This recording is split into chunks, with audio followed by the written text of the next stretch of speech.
आज Doubtnut app download करें। Doubtnut पर अपने सभी गणित, रसायन विज्ञान, भौतिक विज्ञान और जीव विज्ञान के डाउट्स का करो सफाया।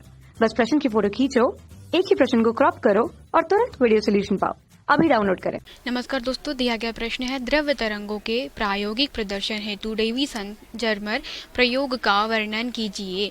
तो जैसे कि दोस्तों हमें पता है जो डी ब्रॉगली ने उनके तरंगदैर्घ्य किसी इलेक्ट्रॉन अर्थात द्रव्य तरंगों के तरंगदैर्घ्य का मान जो निकाला था वह कुछ इस प्रकार से था, जो था h/p। और अगर इसका हम लोग मतलब मान निकाले सभी पर कुछ वैल्यूज के ऊपर, तो यह आया था 1.227 बटे में √v। तो लगभग यह आया था किसके बराबर 0.165 एंगस्ट्रॉम के बराबर था v के लिए। v का मान अगर 54 वोल्ट रखते हैं तो यह द्रव्य तरंगों हेतु किसका मान आया था, लैम्डा का मान निकाला गया था। अब दोस्तों देखिए कि क्या हुआ कि जो डेविसन तथा जर्मर थे उनके द्वारा एक प्रयोग किया गया जिसमें उन्होंने क्या थीटा के कारण, मतलब यह उनकी प्रायोगिक व्यवस्था थी जिसमें आप लोग देख सकते हैं कि यह एक क्या है, यहाँ पर एक इलेक्ट्रॉन गन रखी है जो बहुत ही कम वोल्टेज के ऊपर रखी गई है। यहाँ से इलेक्ट्रॉन उत्सर्जित हुए कैसे, प्रकाश पुंज के रूप में। और यहाँ पर बहुत ज़्यादा हाई वोल्टेज होता है जिसके कारण क्या होता है, ये प्रकाशिक जो पुंज होता है, चूँकि यहाँ पे इलेक्ट्रॉन है तो यहाँ पर ये जो इलेक्ट्रॉन है कैथोड से निकलते हैं, तो यहाँ पर एनोड पे मतलब धन आवेश पे रखा जाता है किसको, एनोड को, ताकि क्या करे, जो इलेक्ट्रॉन यहाँ से जो विसरित हो रहे हैं एक कैसे करे, एक नियमित गति करे, मतलब एक ही दिशा में नियमित गति करने हेतु हम लोग यहाँ पे इसका एनोड का यूज़ करते हैं। इसके पश्चात आप देख सकते हैं आगे जो इलेक्ट्रॉन किरण पुंज है वह आगे जाती है, क्योंकि अब क्या हुआ है, इलेक्ट्रॉन जो है वह एक नियमित दिशा में गति करने लगे हैं। तो आप देख सकते हैं ये कहाँ पे निकल के लक्ष्य पे टकराते हैं। तो जब वो निकल के लक्ष्य पर टकराएंगे तो क्या करते हैं कि ऑब्वियस सी बात है, आप अगर किसी इलेक्ट्रॉन गन से अगर इलेक्ट्रॉन यहाँ पे किसी लक्ष्य पे भेज रहे हैं तो वे क्या करेंगे, परावर्तित होंगे। तो इसको कहते, इस घटना को यहाँ पर विवर्तन कहते हैं इलेक्ट्रॉन का।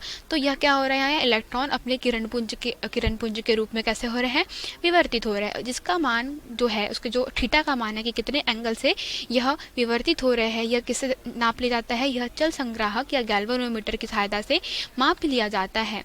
और इसको हम लोग इस पूरी प्रायोगिक व्यवस्था को कहते हैं डेविसन जर्मर प्रयोग, डेविसन जर्मर प्रयोग।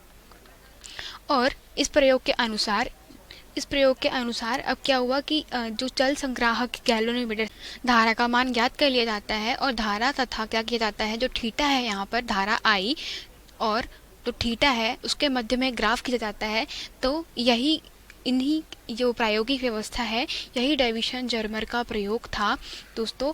इसी द्रव तरंगों के प्रायोगिक प्रदर्शन हेतु डेविसन जर्मर के प्रयोग को इसी तरीके से प्रदर्शित किया जाता है, जिसमें इन्होंने चल संग्राहक गैल्वेनोमीटर से धारा के मान को क्या किया, ज्ञात कर लिया, और इसके बीच में जो थीटा कोण है तथा जो तीव्रता है इलेक्ट्रॉन की, उनके बीच में इन्होंने ग्राफ के माध्यम से समझाया, विभिन्न निष्कर्ष निकाले, जिसमें जो तरंगदैर्घ्य का मान है लैम्डा वह भी लगभग 0.167 एंगस्ट्रॉम के बराबर ही आया। कब, जब वोल्टेज का मान कितना आया, 54 वोल्ट्स के आसपास रहा। तो ये जो त्वरक विभव है ये कितना था, 54 वोल्ट्स था। तो उसके लिए लैम्डा का मान कितना आया, 0.167 एंगस्ट्रॉम, जो लगभग किसके बराबर है, जो डी ब्रॉगली तरंगदैर्घ्य के बराबर है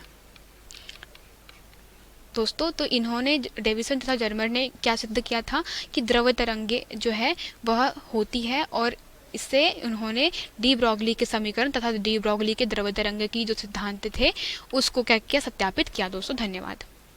कक्षा 6 से 12वीं से लेकर नीट, IIT, JEE वो एडवांस के लेवल तक 1 करोड़ से ज्यादा छात्रों का भरोसा। आज ही डाउनलोड करें डाउटनेट ऐप या व्हाट्सएप करें अपने सारे डाउट्स 8400 400 400 पर।